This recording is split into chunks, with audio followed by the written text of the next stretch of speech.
So a lot of people have been asking me what's going on in the real estate market, Nate, and this is my short report for January 2023. So happy new year. And I thought in this video I would take you right into the technology that we use to really interpret the market and what's going on, and then to help people make decisions around what they're going to do with their listings, if they're selling a home, or on the buy side, what's going on, what they can expect. And so I thought this would be cool to kind of deep dive into this. So what you're seeing on the screen is a technology that we use, which tracks everything in the multiple listing service. And what we're looking at here is basically from the last 3 years on a monthly basis, where have prices gone in the entire MLS? And what you can see is, we've had a pretty good run. Actually, 2018, 2019 was fairly flat as far as the pricing goes, which you can see right here. There was a run up in 18 as we headed into 19, and then as we headed into 20, and of course we had a little bit of a downturn here in May of 2020 with the COVID, but then prices really started to take off with COVID, and we definitely felt that on the pricing side. We also had those interest rates which were coming down. And in 2021, we saw this just massive run up in pricing here in 2021, particularly in the first half of the year.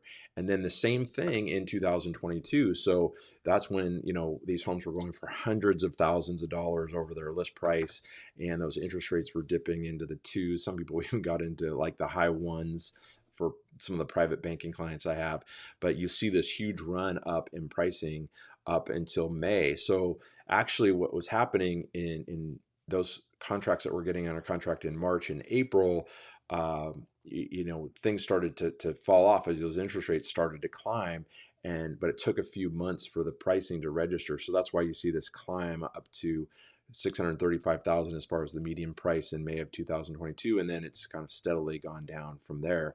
So remember that our real estate is very location and price specific. So, and we can slice and dice this data any way we want. So if we want to just look at the last year, you can see what's happened in the last year, which was pretty rocky. If we want to look at the 10-year horizon, those investors out there, this is why, when you're looking to buy or sell a house, you're never looking at the individual, like what's happening right there, because you cannot pick the bottom or the top of a market, but you can see like just the massive gains that we've gotten in the last 10 years. And so those are the type of that time horizons that we look at. We're usually like 7 to 10 years is the time horizon we're looking at when we're advising buyers.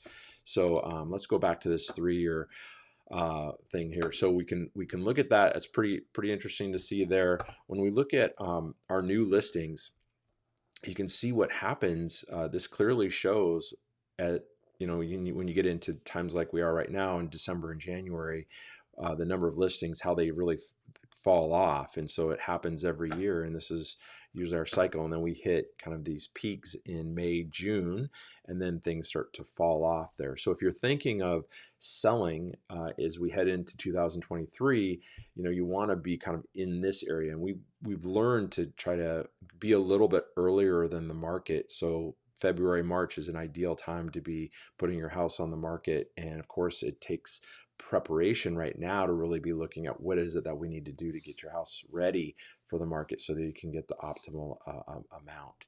So that's interesting.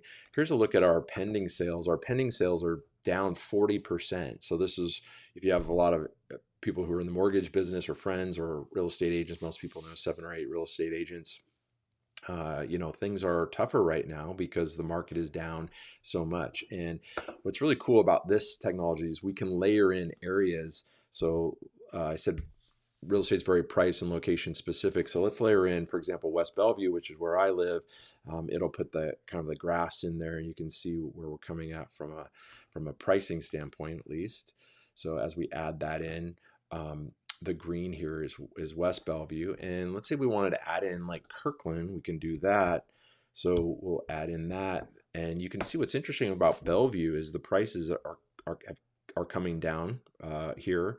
There's more pressure on pricing. A lot of what happens in West Bellevue is prices escalate faster than the rest of the market and appreciate faster. But then as the market cools, things cool off quite a bit in the West Bellevue market. The Kirkland market, is actually starting to head up a little bit. It's leveled out and it's heading up. So that's again more information that we use when we're negotiating or helping these buyers or sellers. Let's look at East Bellevue, for example. This is over by Microsoft and the Overlake area. Again, this is the purple line, but you can see, not every market is reacting exactly the same. And if we wanted to add in, well, let's see, let's just take a look at, like the Green Lake area. So that's area 705. And you can see that it's the purple here. So, it's a somewhat similar to West Bellevue, but hopefully this gives you an idea of how we use information to help people make better decisions in real estate. And of course, if you have any questions about your specific situation, whether you're looking to buy or sell as we head into 2023, please give me a call and we can spend 15, 20, 30 minutes going through your particular situation and answering any questions that you have. So I want to thank you for watching this short report. I know it's very interesting. A lot of times I'll do this down by the lake or I'll just throw out some general numbers. But I thought today, as we head into this new year, I would take you into the actual technology that we're using to make these decisions. So thanks for listening to this video, and we will see you in the next one.